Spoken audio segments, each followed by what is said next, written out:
Alright, let's start. So I'm gonna do the brake pad replacement for my vehicle. It is because the pads are 30% low. I've got a set of pads from Hyundai. Always recommend use main dealer parts because they're gonna last you 3 times, 4 times as more than any aftermarket replacement parts. It has been tested, and that's how it is. Unfortunately, you're gonna pay less for parts or any aftermarket parts. They're gonna wear out much quicker than original main dealer parts. Even they are being repackaged from different manufacturer, and there is the brand logo on it. The product quality will be much greater than if you're gonna use something similar out there. Even if it's a Brembo or Ferrado, TRW, anything like that. Check this out yourself. You will see how many pad dust is on the wheels. You know, you will determine really the quality of the pads you actually have. You know, the more you have the brake dust on your alloy wheels and you can't wash it off, the more shittier the pads are or the parts are. You know, so let's see. So yeah, here the wheel is off. That's a disc. That's a brake disc if you don't know. Suspension strut, spring, hub, and draw bar link, right? So basically I already undone the bolts, one here. So I'm gonna push the caliper now in. I will show you how we're gonna do this. I'm gonna use, where is it? Something which looks like a small crowbar, or you can use a bigger screwdriver to help you push the cylinder back in. And once that is done, you can remove the caliper. And what you can do is, if you have obviously proper caliper, little press, the tool, the winding tool, you can just wind it nicely without doing what I'm gonna do. You know, but most of the people would not have that, but you can just use that will make life easier. Let's see how we're gonna, and I will follow you up with the process. So basically I will show you how you can just get this caliper released, right? So by just removing, also you can do the way you like it, the way it walks around you, yeah. But what I did, I just removed the bottom part, lift the caliper slightly up, and as you can see in there, I have a little space where I can put, you see there's a free gap between the cylinder, the piston itself, I mean, so I can put a crowbar in, so I can put it like this. Right, so let me just show you if you can see that. You see that? So that is literally the caliper, and I'm now pushing it slowly, gently, the piston back in.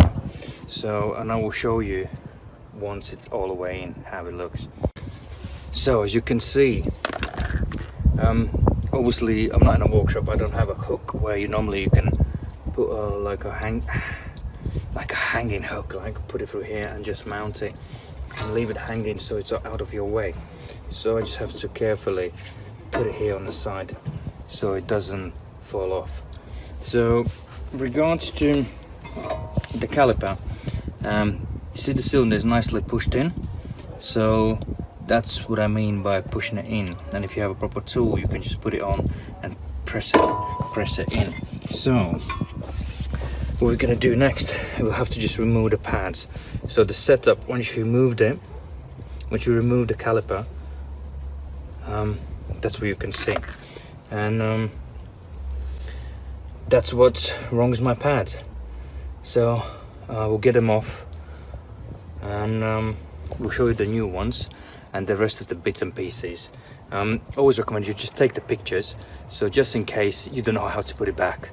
You know, if you don't know how to put it back, you're stuck. So I will update you in a sec. So where we are now, so I just removed the pads, you know, those plates which holds the pads in a place, so they're not rattle around, so they're sort of acting like spring-loaded plates.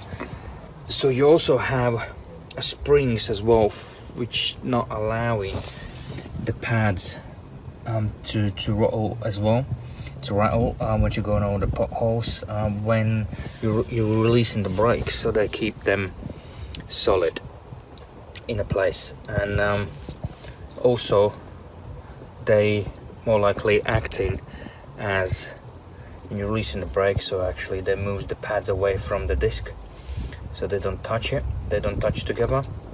So that's what they are there for.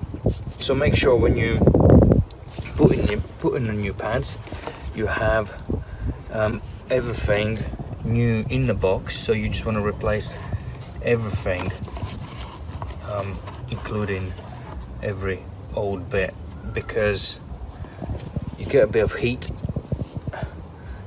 There's a lot of heat coming from the discs and pads together as you're braking. It heats up, you know, as a friction happens there.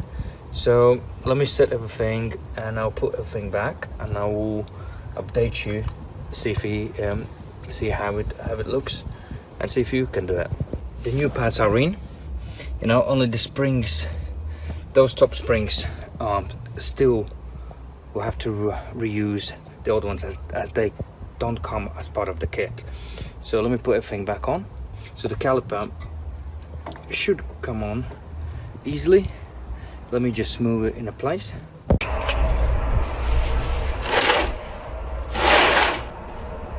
Alright, that's all done. Wheel goes back on.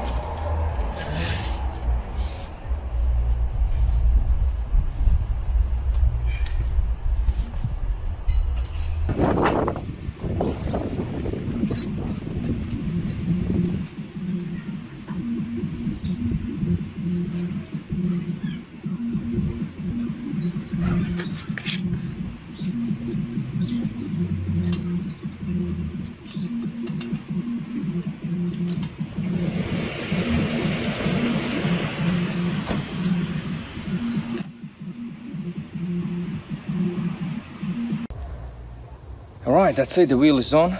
So I'm gonna lower the jack, lower the vehicle, retorque the nuts, the wheel nuts, and I'm ready to go. I already replaced the other side. I hope that will help. It is one of the probably simplest jobs and an oil change on a vehicle. You know, the basic maintenance, pads, tires, basic servicing, oil level checks, fluid level checks, pad replacement. Front disc would be slightly more complicated, but just add in extra like 30 minutes on a side, because you have to get off the caliper bracket which mounts to the hub with 2 extra bolts. So that's the only thing pretty much you have to do.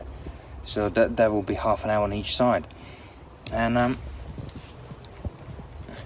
after replacement, make sure when you're driving away you pump the brake pedal at least 5 times so you got brakes again. Otherwise you're gonna drive into the wall because there will be no brakes, as there will be gaps between the pads and the disc. So that was the pad replacement.